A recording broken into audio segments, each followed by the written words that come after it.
hay algo que no sabía sobre el personaje de Denzel Washington en Gladiator 2.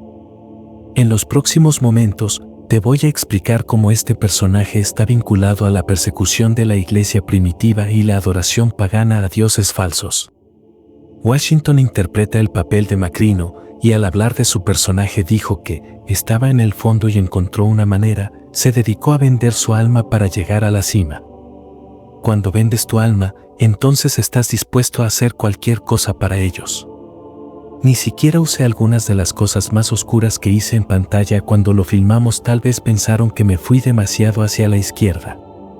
Pero él está dispuesto a hacer cualquier cosa con cualquiera para conseguir lo que quiere. Ahora, lo interesante es que el Macrino de la vida real, según los historiadores, tuvo un papel significativo en la historia. En el año 212 después de Cristo, el emperador romano Caracalla nombró a Macrino prefecto de la Guardia Pretoriana, un alto cargo en el Imperio Romano. Quien ocupaba este puesto era uno de los principales ayudantes del emperador.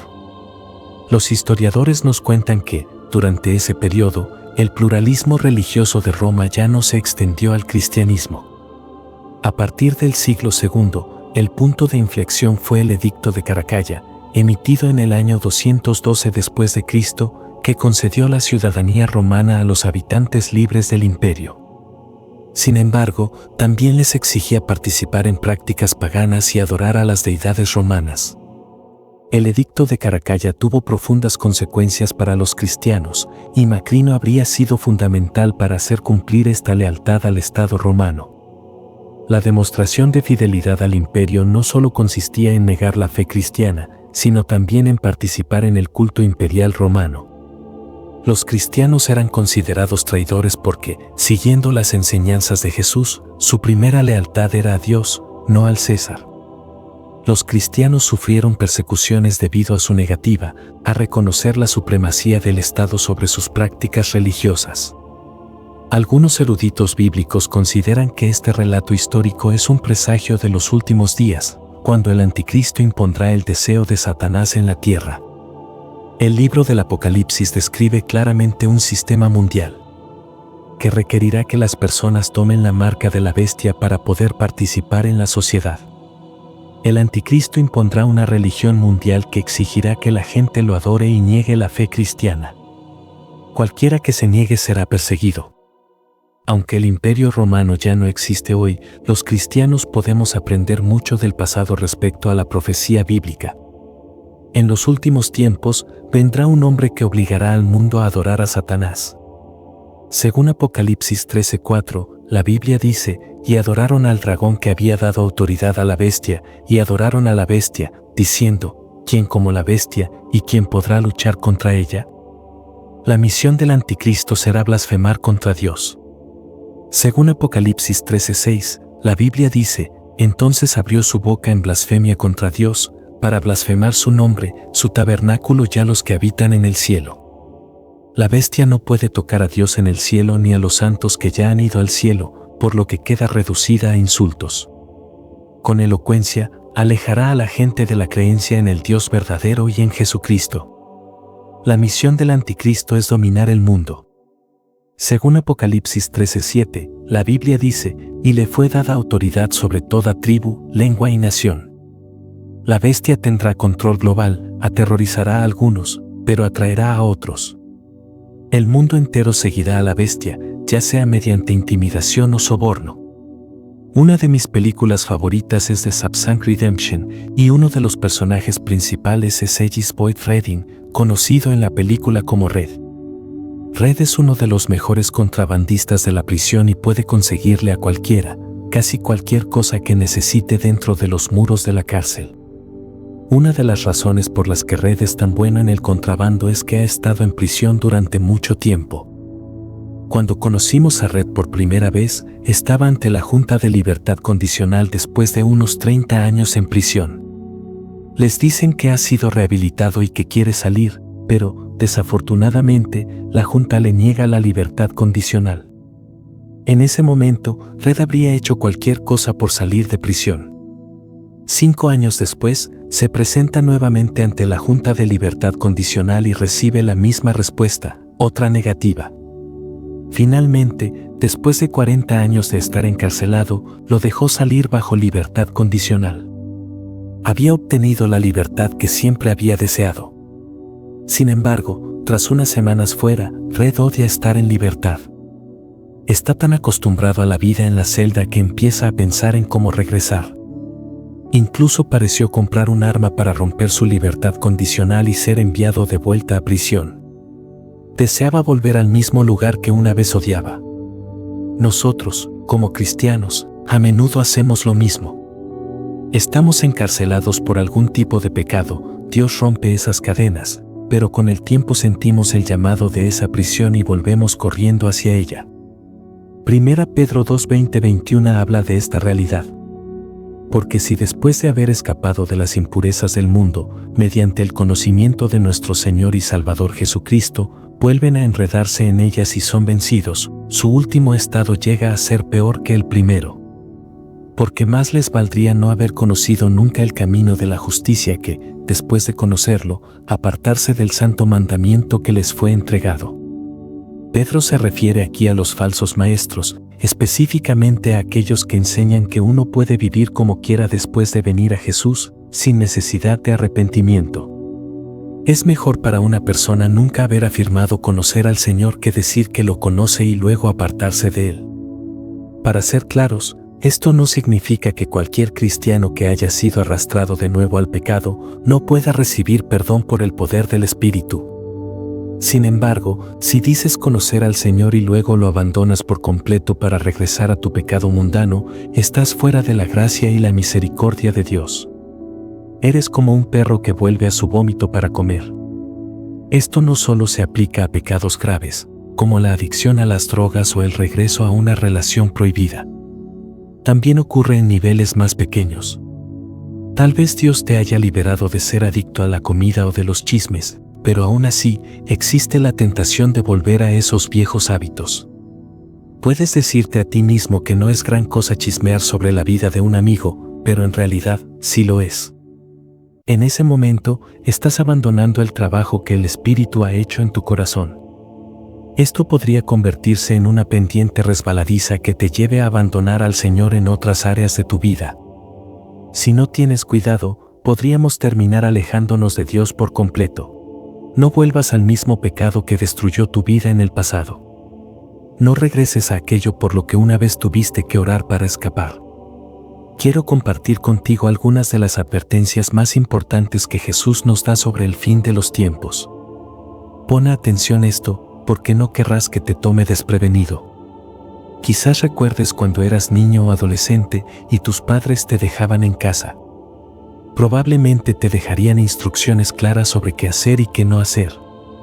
Quizás te dijeron algo como, asegúrate de que la casa esté limpia cuando regresemos o haz tu tarea mientras estamos fuera.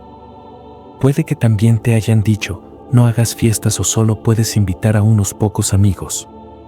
Si tus padres eran como los míos, te daban toda la información necesaria, a dónde iban, cuánto tiempo estarían fuera y cuándo regresarían. Y si eres como la mayoría de los niños, probablemente pasabas tu tiempo viendo televisión, jugando afuera o con videojuegos, haciendo de todo menos las tareas que te dejaban.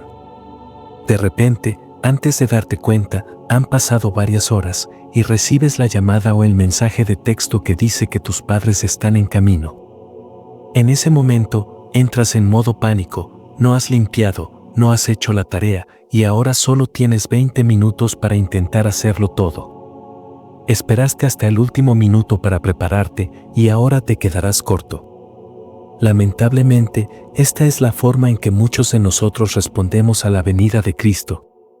Nos ocuparemos de nuestras actividades diarias, disfrutaremos de nuestro entretenimiento y, de repente, nos cogerán con la guardia baja cuando regrese el Maestro. No es que no nos hayan dado suficientes advertencias. ¿No dice Apocalipsis 22:12, he aquí, vengo pronto? ¿No dice 1 Tesalonicenses 5:2, porque ustedes mismos saben perfectamente que el día del Señor vendrá como un ladrón en la noche? Deberíamos saber una urgencia en nuestras vidas, una urgencia sobre cómo vivimos, porque la palabra de Dios enfatiza lo pronto que será el regreso de Cristo. Será de repente, inesperado. Entonces, en lugar de esperar hasta el último minuto, ¿no sería mejor estar preparados ahora mismo? ¿No sería mejor estar listos todo el tiempo? ¿No sería mejor vivir en un estado constante de preparación para nunca ser tomados desprevenidos? Esto es lo que nos pide la Escritura y lo que Jesús nos manda hacer. Mateo 24, 42-44 dice: Por tanto, están despiertos, porque no sabéis en qué día vendrá vuestro Señor. Pero sabía esto: si el dueño de la casa supiera a qué hora de la noche vendría el ladrón, se habría quedado despierto y no habría permitido que asaltaran su casa. Por eso, ustedes también deben estar preparados, porque el Hijo del Hombre vendrá a la hora que no esperan. El apóstol Pablo reitera este mandato cuando nos habla de cómo será el regreso de Jesús. En 1 Tesalonicenses 4, 16-17 nos dice: porque el Señor mismo descenderá del cielo con voz de mando, con voz de arcángel y con la trompeta de Dios, y los muertos en Cristo resucitarán primero. Luego nosotros, los que vivamos y hayamos quedado, seremos arrebatados juntamente con ellos en las nubes para encontrarnos con el Señor en el aire. Y así estaremos siempre con el Señor. Lo que aprendemos de este pasaje es que, cuando Jesús regrese, será un evento majestuoso e inesperado. Aquellos que hayan muerto en Cristo serán resucitados de entre los muertos, y los que aún estén vivos serán arrebatados para encontrarse con ellos en las nubes. Este pasaje de 1 Tesalonicenses 4 nos muestra cómo debemos esperar ver a Cristo venir. Sin embargo, las preguntas que necesitamos hacernos hoy son: ¿cómo sabemos que la venida de Cristo está cerca? ¿Cuáles son las señales que debemos observar? ¿Cuándo es el momento de prepararnos? ¿Y qué significa realmente prepararnos? Primero, Pablo nos dice que debemos estar atentos a una figura que aparecerá en los últimos tiempos, llamada el Anticristo. En 2 Tesalonicenses 2, 3, 4 se nos advierte que nadie os engañe en ninguna manera, porque ese día no vendrá a menos que primero ocurra la rebelión y se revela el hombre de pecado, el hijo de destrucción. Él se opondrá y se exaltará contra todo lo que se llame Dios o sea objeto de adoración, hasta el punto de sentarse en el templo de Dios, proclamándose ser Dios. Pablo nos enseña que el día del Señor no llegará hasta que aparezca esta figura del Anticristo. Esta figura reclamará ser Dios, liderará al mundo en el engaño y realizará señales y maravillas para seducir a las personas y atraerlas hacia Él. Sin embargo, el Señor nos advirtió que si vemos a alguien así, proclamándose ser el Mesías o Cristo, no debemos creerle. Jesús también nos da varias señales a las que debemos estar atentos en Mateo 24. Entre las señales que menciona están el aumento de hambrunas, guerras y desastres naturales. Habrá un tiempo de gran tribulación y se levantarán falsos cristos y falsos profetas. Además, Jesús menciona señales celestiales, como el oscurecimiento del sol y la luna volviéndose sangre. El propósito de Jesús al darnos estas señales no es que nos obsesionemos esperándolas.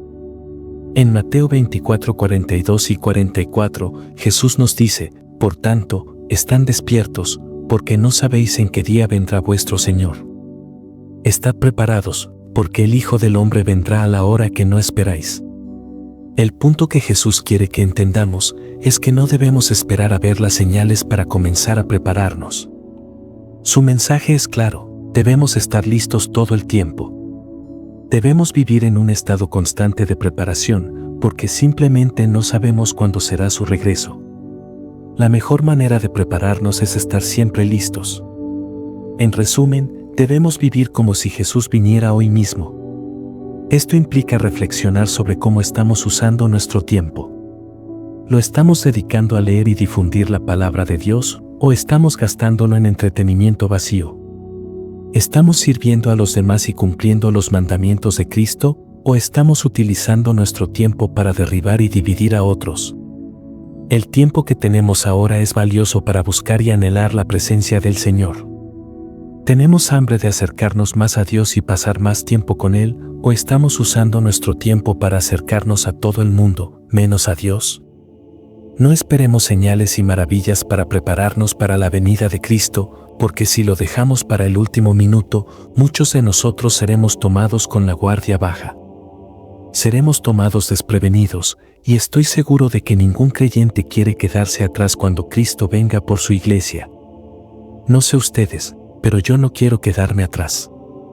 Preferiría ser arrebatado con Cristo en las nubes que quedar atrapado en las distracciones del mundo. Quiero ser llevado al cielo en lugar de quedar atrapado en entretenimiento frívolo. Prefiero estar absorto en la palabra de Dios en lugar de estar enganchado a cosas que no tienen importancia eterna.